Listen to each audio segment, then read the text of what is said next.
But after that, let's move on to the main event of the evening. One of the most anticipated matchups of the card, of course. You got a heavyweight matchup between Jairzinho Rozenstruik, who's 11-2, as the bias 120 favorite, going up against Augusto Sakai, who's 15-2-1, as the plus 110, plus 100 underdog. How do you feel with this matchup? This is going to be a good one. This is a great one. And I think this, obviously, we talk about ranked fighters, and I usually say, like, this big fight is going to be a title shot. That's going to get you a next title shot. I don't think the winner of this gets a title shot. If I'm being honest, I think the winner of this gets Curtis Blades. He's the only one in the top 5 who's not booked right now. So let's say Rozenstruik or Sakai comes out of this early. That's the fight to make, in my opinion. But when we break down the fight a little bit, you have 2 knockout artists, 21 knockouts between the 2 of them, both coming off of a loss. Rozenstruik lost to Cyril Gane, and Sakai lost to Alistair Overeem. So my keys for Jairzinho is to use leg kicks. He's been implementing those leg kicks more recently to keep Sakai at bay. Use combinations instead of just throwing that left hook, which we've seen.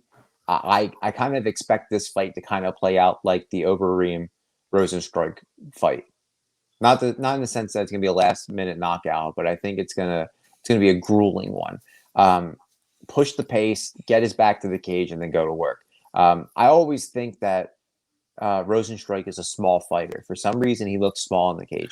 He's 6'4". That's not a small man, and he's going up against. He's the taller fighter going into this. If I'm Augusto, he's going to have to mix it up. Jairzinho is going to use those leg kicks, and he's going to head on. We know that. So he needs to work the body. Pepper in some liver shots, pepper in that leg kick, pepper in that body shot with your lead leg, and then keep the fight in the middle of the cage. If Rozenstruik gets Sakai to the cage, it's going to play exactly how it happened with Overeem. He's going to knock him out. He's going to clip him on the chin. It's going to be game over. With that being said, Dan, I'm not going to be mad at any of these fighters if they win, and I'm not going to treat them like you treated Walt Harris. But I'm going to go to Odds Jam, and I'm going to put money down on the favorite, Jairzinho Rozenstruik by knockout, second round. Nice. First, we got Rozenstruik, who fights Paramibre Surinabe. He's 33 years old, 254 pounds. He's 6'4", with a 78-inch reach, and he fights out of Team Biggie Boy gym. Then you got Augusto Sakai, who fights out of Coruribe, Parana, Brazil. He's 30 years old, 261 pounds. He is 6'3", with a 77-inch reach, and he fights out Gael Ribeiro Team Gym, and then the Gucci Team Gym for striking. This matchup in itself, you got Augusto Sakai, who has a Muay Thai background. He relies on pressuring forward against the opponent, and then just laying off with the combinations here and there. He throws combinations, he pushes them back, and he likes to go close the distance, and then he goes in and out of range. He tries to put on a little bit of volume early on to overwhelm you, and he throws this low cap kick that he likes to use to keep the distance. Whereas Rozenstruik, he's the classic counter fighter. Like you think of Lyoto Machida and whatnot, where they wait for you to attack, and then they throw a counter to combat it. They're thinking try to think 2 steps ahead. With this, with the Rozenstruik, because he does it so much, you think of him as a passive fighter. He's afraid. He was afraid in the Francis Ngannou fight, and he got pushed back, and he got knocked out. And then in the Gane fight, him and Gane were so passive. Gane won because he was just doing a lot of what you would expect from Sakai. He moves in and out, in and out, in and out. But I feel like there's going to be two glaring weaknesses in this fight that's going to lean towards one way. Whenever Sakai throws that lead kick, he has a tendency of that kick in caught, and Rozenstruik is really good at catching leg kicks, and then he can throw him down or throw a punch back at him. And then he throws this. He also extends his right hand with his striking. And I feel like what Rozenstruik's going to do is he's going to move his head back like he does, which is usually like a detriment to him. He's going to move back, and then he's going to throw his right hand, and he's going to catch him and knock him out in the first round. I feel like Rozenstruik has more to lose than Sakai here, because Rozenstruik only has 2 losses, but he needs this victory to stay within that top 5 range, because if he loses here, he's going to get pushed back to the top, bottom of the top 10, and it's going to be even harder for him to get back to that top 5 spot. Whereas Sakai, he's already in the bottom. He's fighting to get back up. So if he loses, he probably goes to 10 or 11. So it's not a big change for him because he's at like 8 or 9 now. Yeah, I think he's at 7. Yeah. Whereas this is a 6-7 matchup. Yeah, right now. Whereas he wins, he gets put in that top 5.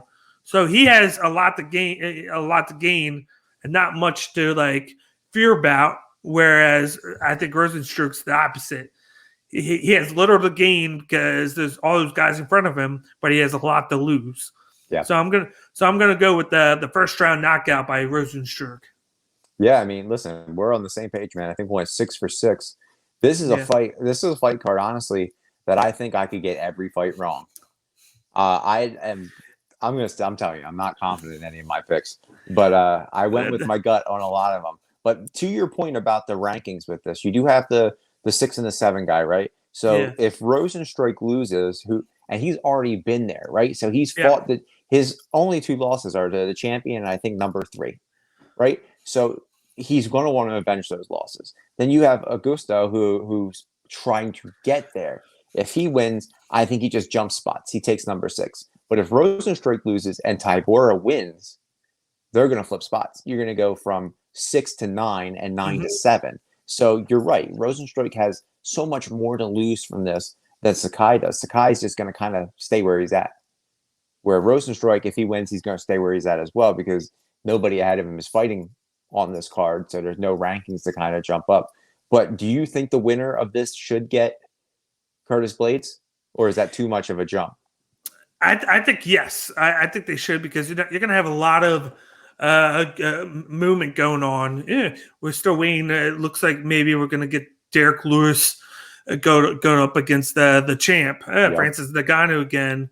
We don't know what to expect from Stipe when he's come back, or if he's come back. We don't know yet. Yeah, Gon's fighting Volkov, so you got them two. So the only guy left in that area is Curtis Blades. Yeah, who hasn't fought in a while. He hasn't fought since getting knocked out by Derek Lewis. Yeah. So he's going to have a lot to prove to wash out that bad knockout that he had. So he's going to probably want to get going as soon as possible. And what better way than to face the winner of this? Yeah, both of which are knockout artists. Yeah. So he's going to get PTSD from Derek Lewis fight going up against these guys. If Ponzinibbio wasn't on this fight, this was going to be my fight of the night. But I expect this one just to be short. This isn't going 5 rounds. I cannot see this one going to the judges. Yep. Me either. I just feel like Rozenstruik, this is tailor-made for him to get the first round knockout. And if somehow he doesn't get it, then I feel like there's a chance for Sakai to get the unanimous decision, because I feel like he has gone the distance in his fights. Yeah, Rozenstruik has, but Sakai has more of the striking advantage. So I feel like he can get the strike in and avoid anything. He just has Sakai just has to watch out for that knockout shot, because anytime, just like in the Overeem fight, Overeem was dominating, and then he made one mistake with 30 seconds left, and it cost him the fight. Yeah, I think when you're talking about Rozenstruik, anybody talking about him, the fight that you're going to talk about is that Overeem fight. Yep. But